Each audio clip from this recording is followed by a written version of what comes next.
نماز کے ٹائم ہو جائے تو عورت پڑھ سکتی ہے گھر میں نماز کا انتظار ضروری تو نہیں؟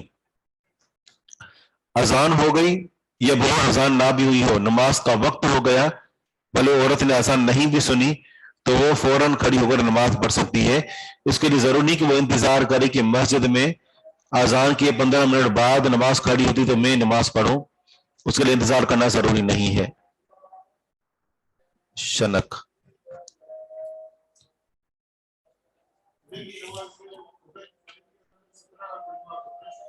جی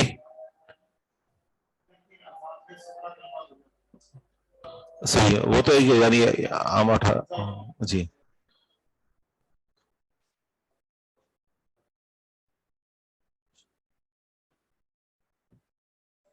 برہمنوں کے ہاں شنک کا استعمال ہوتا ہے۔ دفتر میں جماعت کروانے کے لیے کیا اذان دی جائے گی؟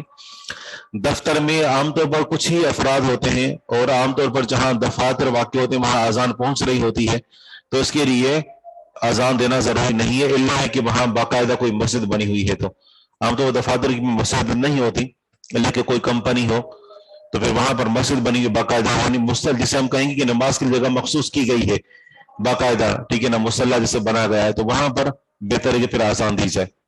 لیکن باقاعدہ اگر جماعت ہوتی ہے وہاں جماعت کا اہتمام ہوتا ہے، اس نہیں کہ دو فرد آ رہے نماز پڑھ کر جا رہے پھر دو فرد آ رہے ہیں تو اس کے لیے اذان دینے کی ضرورت نہیں ہے۔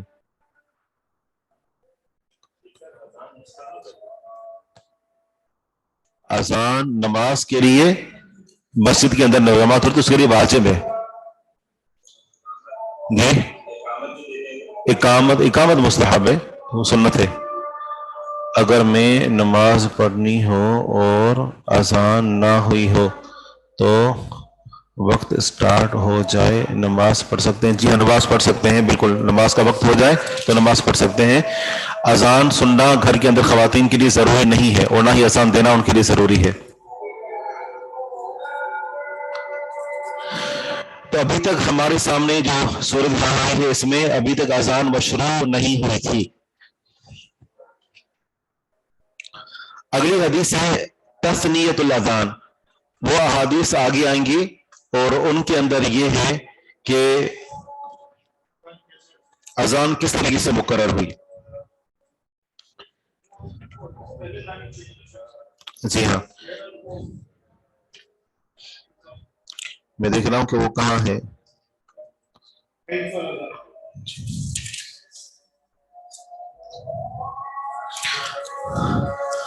وہ آگے آئیے انشاءاللہ۔ تثنیۃ الاذان، اذان کو دو دو مرتبہ کہنا، اذان کے جتنے بھی الفاظ ہیں اذان کے الفاظ کو دو دو مرتبہ کہا جائے گا، جیسے اللہ اکبر اللہ اکبر، یہ 2 مرتبہ ہو گیا، ٹھیک ہے نا، اور لیکن اس کو ترتیب کے اعتبار سے ایک مرتبہ شمار کیا جاتا ہے۔ تو اللہ اکبر اور اللہ اکبر یہ دونوں ایک لحاظ سے یعنی ان دونوں کو اللہ اکبر یہ 2 لفظ ہیں لیکن دونوں کو ایک ہی شمار کیا گیا ہے، اور اسی طرح اللہ اکبر یہ بھی حقیقت میں 2 ہے لیکن ان کو بھی دوسروں کے مقابلے میں ایک ہی شمار کیا گیا ہے۔ اور پھر اس کے بعد اذان میں اشہد ان لا الہ الا اللہ، اشہد ان لا الہ الا اللہ، جتنے بھی اذان کے اندر کلمات ہیں سارے کلمات وہ 2 مرتبہ کہے جاتے ہیں۔ عن انس رضی اللہ عنہ قال ان رسول اللہ صلی اللہ علیہ وسلم امر بلالا ان یشفع الاذان وان یوتر الاقامت۔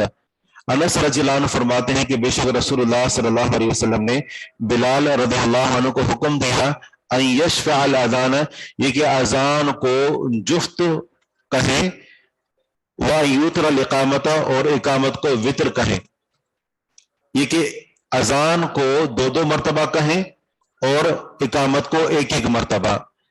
تو شفع اور وطر سورہ فجر میں جیسا کہ ذکر ہے، تو شفع بولتے ہیں جفت کو کہ جس کا جوڑا ہو، اور وطر بولتے ہیں طاق کو کہ جس کا کوئی جوڑا نہ ہو۔ یہ کہ اذان کو جفت کہیں اور اقامت کو طاق کہیں، یہ اردو کا لچڑا ہوا ترجمہ ہے۔ جفت جیم فا تا یہ اردو کا لفظ ہے۔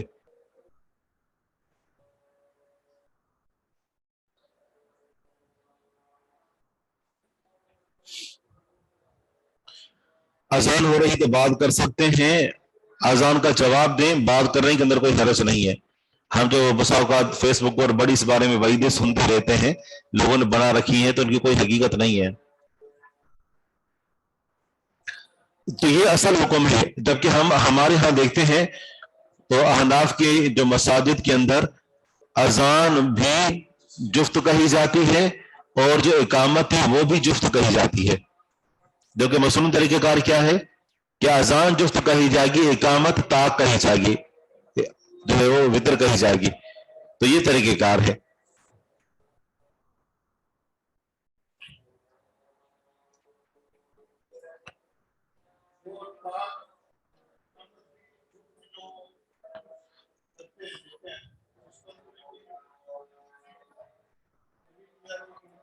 اصل میں ان کے ہاں دلیل جو ہے وہ یہ ہے کہ آپ علیہ الصلوۃ والسلام جو ابو محذورہ رضی اللہ عنہ کو جو اذان سکھائی تھی, ہاں تو وہ کہتے ہیں کہ آپ علیہ الصلوۃ والسلام نے اس موقع پر جو ان کو اقامت کو دوبارہ یعنی دہرانے کا جو حکم دیا تھا کہ اقامت تم دوہری کہو گے, اس کو رجی اذان کہتے ہیں.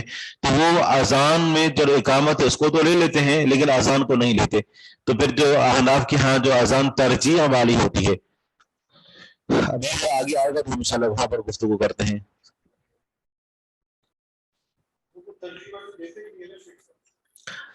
حدیث کا نمبر ہے 628. عن ابن عمر رضی اللہ عنہما قال كان الاذان على عهد رسول الله صلی اللہ علیہ وسلم مثنى مثنى والاقامة مرة مرة. ابن عمر رضی اللہ عنہ فرماتے ہیں کہ رسول اللہ صلی اللہ علیہ وسلم کے زمانے میں اذان دو دو مرتبہ ہوتی, مطلب دو دو مرتبہ اور اسے کلمات کہے جاتے, اور اقامت کی کلمات ایک ایک مرتبہ کہے جاتے. الا انک تقول, مگر یہ کہ آپ کہیں گے اقامت میں قد قامت الصلاۃ قد قامت الصلاۃ, یہ جو جملہ ہے یہ آپ دو مرتبہ دہرائیں گے, بقیہ اس کے علاوہ جتنے بھی کلمات ہیں اقامت کے اندر ایک ایک مرتبہ کہے جائیں گے. خفض الصوت فی الترجیح فی الاذان, یا ایک مسئلہ ہے اور وہ یہ ہے کہ لفظ رجع کا معنی ہوتا ہے لوٹنا, رجع کا معنی ہوتا ہے واپس آنا یا لوٹنا, اور اگر اس کو مزید فی کے باب میں لے جائیں رجع یرجع ترجیعا, تو اس کا معنی ہوتا ہے دہرانا. دہرانے میں کیا ہوتا ہے, انسان واپس پلٹتا ہے, پیچھے کی طرف جاتا ہے. تو یہ آزان کہلاتی ہے ترجیح والی آزان, رجع سے لفظ دیا گیا ہے ترجیح والی آزان. اس میں یہ ہوتا ہے کہ جو کلمہ شہادت ہے اشہد ان لا الہ الا اللہ اشہد ان محمد رسول اللہ, جو عام آزان میں دو دو مرتبہ کہے جاتے ہیں, تو اس ترجیح والی آزان میں ان کلمات کو دو دو بجائے کی بجائے چار چار مرتبہ کہا جاتا ہے, اور یہ سنت ہے. اور یہ الحمدللہ کبھی کبھار جو ہمارے اہل الحدیث کی مساجد ہیں وہاں پر تو اس کے اوپر عمل ہوتا ہے, حدیث موجود ہے, یعنی یہ بھی کافی ساری حدیث اس بارے میں وارد ہوئی ہیں. تو اس کو کہتے ہیں ترجیح والی اذان.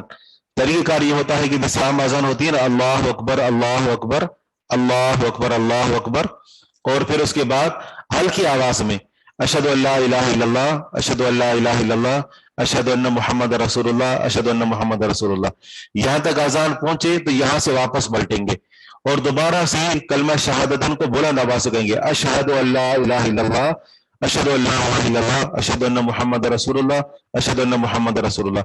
ان کلمات کی اہمیت کی وجہ سے ان کلمات کو دوبارہ جو وہ دہرایا گیا. لیکن احناف کہتے ہیں کہ آپ علیہ الصلوۃ والسلام ابو محذورہ رضی اللہ عنہ چھوٹے بچے تھے, ابھی مسلمان نہیں ہوئے تھے, تو محض جو ہے وہ ان کو اسلام کی تلقین کرنے کے لیے یہ کلمہ دوبارہ دہرایا اذان کے اندر. اور کچھ کہتے ہیں کہ پہلی مرتبہ صحیح ادائیگی نہیں کی تھی تو دوسری مرتبہ کہا کہ تم کو دوبارہ سے پڑھو. یہ سارے احتمالات ہیں, ان کی کوئی گنجائش نہیں ہے, کیونکہ اس بارے میں صحیح احادیث موجود ہیں. آپ نے فرمایا ثم تعود, پھر تم لوٹو گے, دوبارہ سے کلمات کہو گے. تو یہ تعلیم دی گئی کہ یہ بھی اذان دینے کا طریقہ کار ہے. اور جب اذان یہ ترجیح کے ساتھ دی جائے گی, جو ابھی ہم نے ذکر کی ترجیح کے ساتھ جو اذان دی جائے گی, تو اس صورت میں اگر اقامت کہیں گے تو پھر اقامت میں الفاظ دو دو مرتبہ دہرائیں گے اذان والے. قد قامت الصلاۃ قد قامت الصلاۃ جسے دو یہ کہیں گے. اسی طرح اللہ اکبر اللہ اکبر اللہ اکبر اللہ اکبر, وہی جو احناف کے ہاں اقامت ہوتی ہے.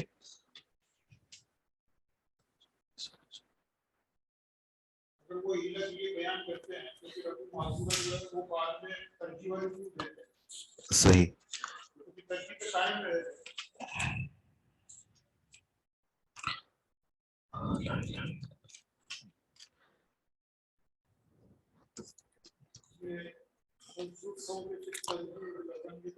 جی آپ کیا منظوف ہے؟ یہ تو صحیح مسلم کی روایت ہے.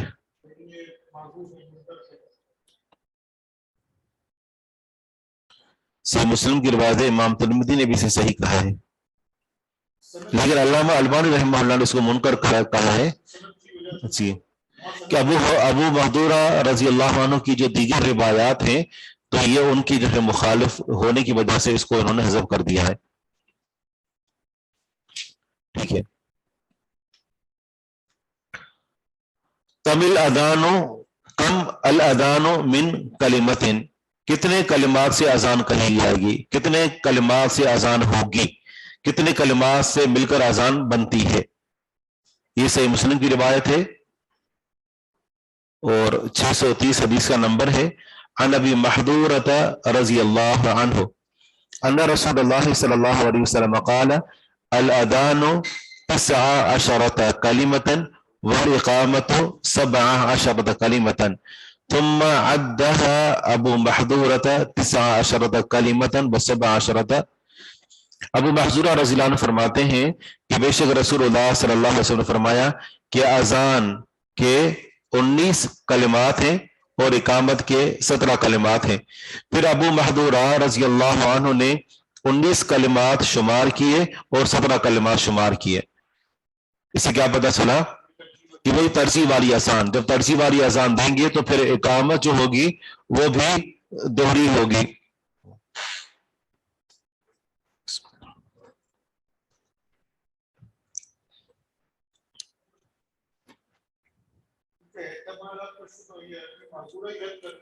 صحیح.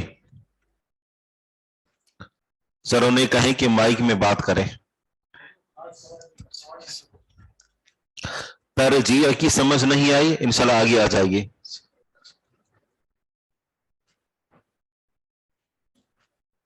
آپ کے سوال کا جواب دیا گیا. یہ جو ترجیح والی اذان مزید جو ہے آگے آ رہی ہے, لیکن ہم پھر دوہرا دیتے ہیں کہ لفظ ترجیح کا معنی ہوتا ہے دہرانا.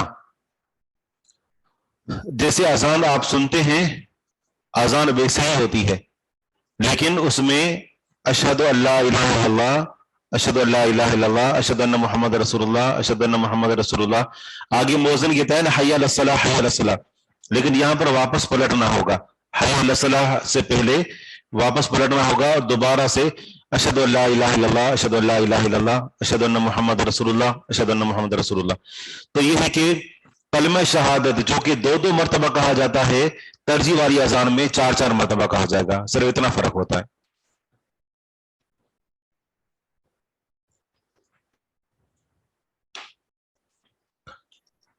کیف الاذان, باب ہے کہ اذان کیسے ہے. کلمات کا تو ہمیں اندازہ ہو گیا کہ کلمات جو 19 ہیں اور 17 ہیں. عن ابی محذورۃ رضی اللہ عنہ قال علمنی رسول اللہ صلی اللہ علیہ وسلم الاذان. ابو محذورہ رضی اللہ عنہ فرماتے ہیں کہ مجھے رسول اللہ صلی اللہ علیہ وسلم نے اذان سکھائی. فقال, بس آپ علیہ الصلوۃ والسلام نے فرمایا اللہ اکبر, اللہ اکبر, اللہ اکبر, اللہ اکبر. یہ جو 2 کلمات ہیں نا, اللہ اکبر اور اللہ اکبر, یہ یہاں پر 2 ہیں لیکن ان کو ایک ہی شمار کیا جائے گا. اور اسی طرح اللہ اکبر, اللہ اکبر, یہ بھی ایک ہی شمار ہوں گے.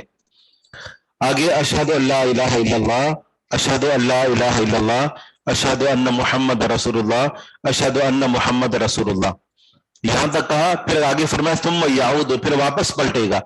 ہمارے یہاں جو عام اذان ہوتی ہے اس میں کیا ہے کہ آگے مؤذن بڑھ جاتا ہے یہاں تک کہنے کے بعد. تو فرمایا ترجیح والی اذان یہ ہے ثم یعود, پھر مؤذن لوٹے گا. فیقول, بس کہے گا, یعود لوٹے گا, تم فیقول بس کہے گا اشہد ان لا الہ الا اللہ, اشہد ان لا الہ الا اللہ, اشہد ان محمد رسول اللہ, اشہد ان محمد رسول اللہ, حی علی الصلاۃ. یہ حیہ کا کیا معنی ہوتا ہے؟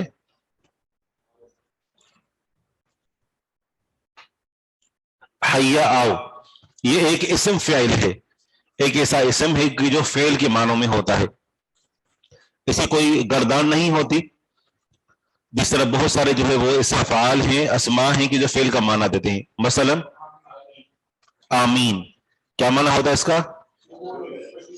استجب. اور رویدہ، بلہ، حیہل، علیک، دونک، ہا، یہ سارے امر کے معنوں میں استعمال ہوتے ہیں. اور حیہات، شتان، سرعان، یہ سارے فعل ماضی کے معنوں میں استعمال ہوتے ہیں. تو ان میں سے ایک یہ بھی ہے حیہ، آؤ.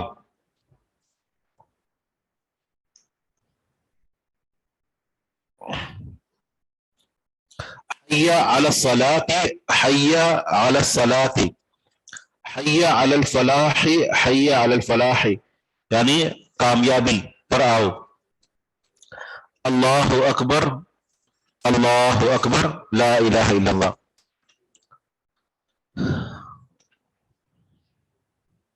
واضح حدیث ہے، اور اس سے پتہ چلا کہ یہ آپ علیہ الصلوۃ والسلام جو ابو محذورہ رضی اللہ عنہ کو جو اذان سکھائی تھی وہ ترجیح والی آسان تھی کہ جس کے اوپر جو ہمارے ہاں عموماً عمل نہیں کیا جاتا.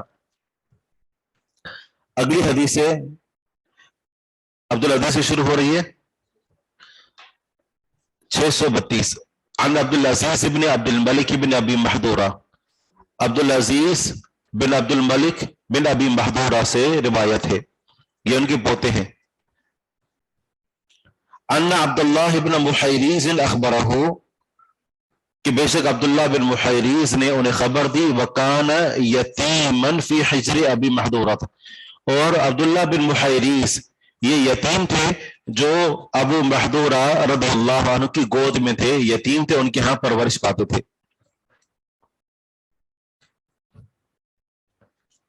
حتی جہزہ الی الشام، یہاں تک کہ انہوں نے ان کو تیار کر کے بھیجا شام کی طرف. ابو محذورہ رضی اللہ عنہ نے عبداللہ بن محیریز کو شام کی طرف تیار کر کے بھیجا، اور پھر انہوں نے وہاں پر جا کر رہنا شروع کر دیا. قال، فرماتے ہیں، قلت لابی محذورہ، کہ بے شک میں نے کہا ابو محذورہ کے لیے، انی خارج الی الشام، بے شک میں شام کی طرف نکلنے والا ہوں، مدینہ سے شام کی طرف نکلنے والا ہوں.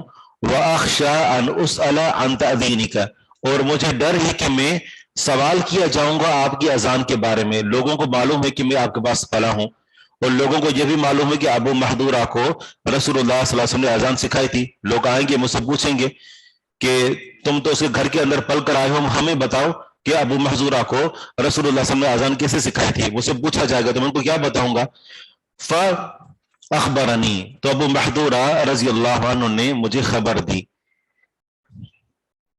فاخبرنی ان ابا محذورہ قال، یہ عبداللہ بن محیریز کہتے ہیں کہ ابو محذورہ نے ان سے فرمایا، خرجت فی نفر، بچے تھے، کہتے ہیں خرجت میں نکلا، فی نفر ایک گروہ میں، ایک گروہ، ایک جماعت میں. فکننا ببعض طریق حنین، تو ہم تھے حنین کے راستوں میں سے کسی راستے پر، یہ طائف کی طرف، اور وہاں سے جب واپس آتے ہیں تو یہ حنین کے راستوں میں سے کسی راستے پر چھوٹے سے بچے تھے وہاں پر کھڑے ہوئے تھے. مقفل رسول اللہ، جو رسول اللہ صلی اللہ علیہ وسلم کا لوٹنا تھا، من حنین، حنین سے، حنین مقام سے رسول اللہ صلی اللہ علیہ وسلم کا جو لوٹنے کا راستہ تھا، ہم ان راستوں میں سے کسی راستے پر کھڑے ہو گئے. فلقینا رسول اللہ صلی اللہ علیہ وسلم فی بعض طریق، تو ہم سے ملے رسول اللہ صلی اللہ علیہ وسلم کسی راستے میں. فاذن مؤذن رسول اللہ، تو رسول اللہ صلی اللہ علیہ وسلم کے مؤذن نے اذان دی. یہ بچے تھے، آپ علیہ الصلوۃ والسلام حنین سے واپس آ رہے تھے، اور کسی راستے میں آپ علیہ الصلوۃ والسلام ان سے آ کر ملے، اور اس موقع پر رسول اللہ صلی اللہ علیہ وسلم کے مؤذن نے اذان دی، اور کہتے ہیں کہ فأذن مؤذن رسول اللہ صلی اللہ علیہ وسلم بالصلاۃ عند رسول اللہ صلی اللہ علیہ وسلم. رسول اللہ صلی اللہ علیہ وسلم کے مؤذن نے اذان کی نماز کی اذان دی رسول اللہ صلی اللہ علیہ وسلم کے پاس. فسمعنا صوت المؤذن، تو ہم نے مؤذن کی آواز سنی. وَنَحْنُ عَنْهُ مُتَنَكِّبُونَ، اور ہم اس سے یعنی مؤذن سے متنکبون فاصلے پر تھے. متنکبون دور تھے، فاصلے پر تھے. فَظَلِلْنَا، بس ہم شروع ہوئے، نَحْكِيهِ، ہم اس کی نقل کر رہے تھے، وَنَحْزَأُ بِهِ، اور ہم اس کے ساتھ مذاق کر رہے تھے. جیسے چھوٹے بچے ہوتے ہیں، کوئی بلند آواز میں تقریر کر رہا ہو، تلاوت کر رہا ہو، تو وہ پتہ نہیں کس زبان میں وہ گانا شروع کر دیتے ہیں. تو اس طریقے سے انہوں نے بھی جو ہے وہ ان کے مؤذن کے کلمات سنے اور ان کو بلند آواز سے کہنا شروع کر دیا اور آپس میں مذاق کر رہے تھے. سمع رسول اللہ صلی اللہ علیہ وسلم نے سنی الصوت، آواز، دیکھا کہ بچے آواز اذان دے رہے ہیں، نقل کر رہے ہیں. فارسل الینا، آپ علیہ الصلوۃ والسلام نے ہماری طرف کسی کو بھیجا. حتی وقفنا بین یدیہ، یہاں تک کہ ہم آپ کے سامنے کھڑے ہو گئے. آپ نے سارے بچوں کو بلایا اور سب کو اپنے سامنے کھڑا کیا.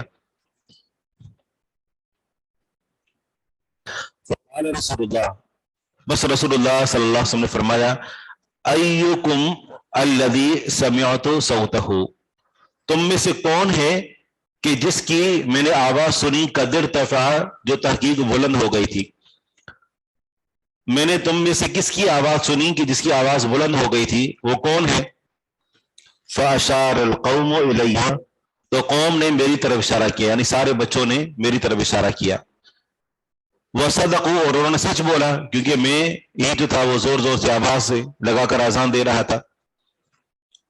فارسلہم کلہم، بس آپ علیہ الصلوۃ والسلام نے ان سب کو چھوڑ دیا، ان سب کو بھیج دیا. وحبسنی، اور مجھے روک دیا.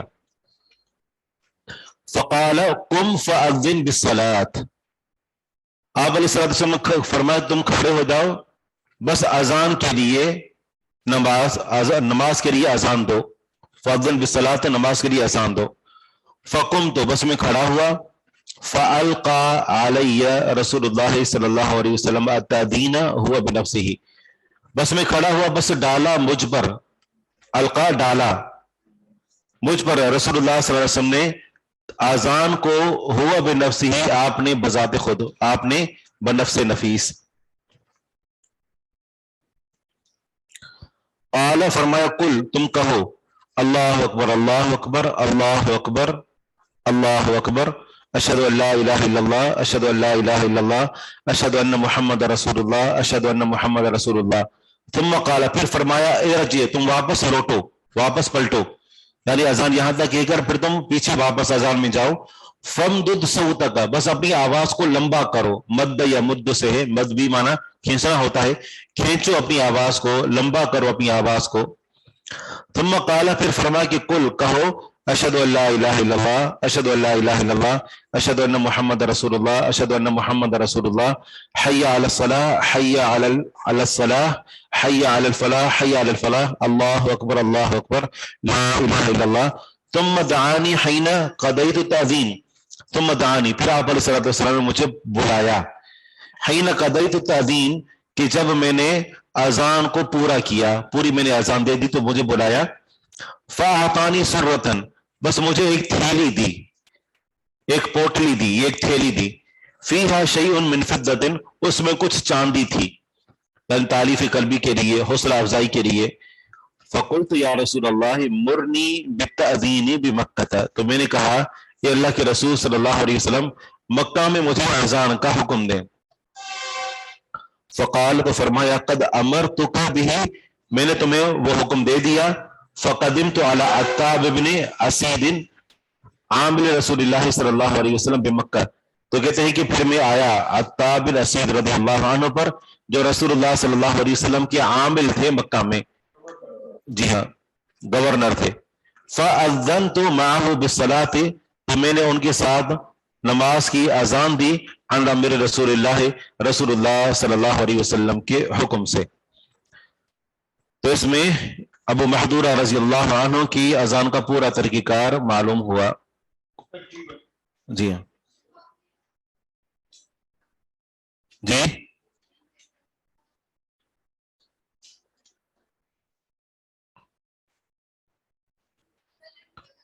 جی ہاں.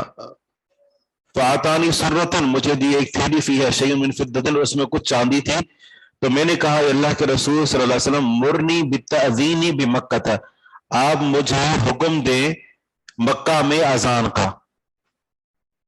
فقال تو آپ علیہ الصلوۃ والسلام نے فرمایا قد امرتک بہ میں نے تمہیں اس کا حکم دے دیا ہے.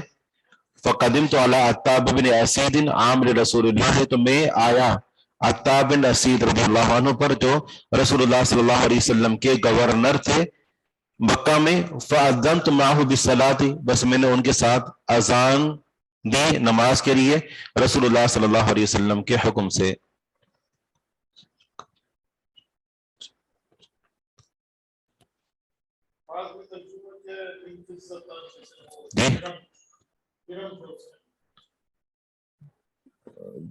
وضاحت ہے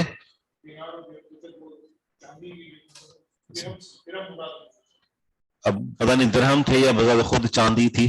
تو اس کی تو ایک مسئلہ پوچھنا چاہتا ہوں اگر مغرب کی نماز میں کوئی دوسری رکعت کے بعد بیٹھنا بھول جائے اور 4 رکعت والی نماز میں دوسری رکعت کے بعد بیٹھنا بھول جائے تو پھر اس صورت میں جو ہے وہ ظاہری بات ہے آخر میں جو ہے وہ 2 سجدے کرے گا اس کے علاوہ تو کوئی اور کوئی حل نہیں ہے. اس کو دوبارہ سے علیحدہ سے بیٹھ کر تشہد پڑھنے کی ضرورت نہیں ہے. سبحانک اللہم و بحمدک. سنت